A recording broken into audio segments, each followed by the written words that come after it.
kur ka filluar dhe pse ka filluar nga EFSA ky sondazh, ky instrument i sigurisë ushqimore dhe përspari ka filluar në vitin 2010.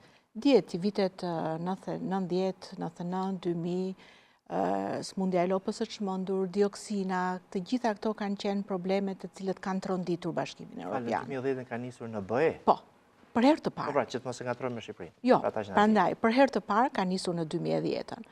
Dhe çështja ishte për të patur një perceptim të konsumatorëve për sa i përket sigurisë ushqimore, për sa i përket mënyrave të informimit të konsumatorëve dhe çfarë besimi kanë ato tek autoritetet.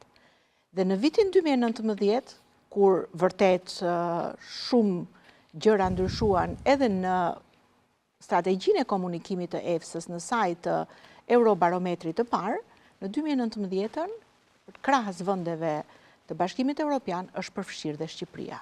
Që do të thotë, viti 2025 është viti i tretë në të cilin Shqipëria është përfshirë në Eurobarometrin.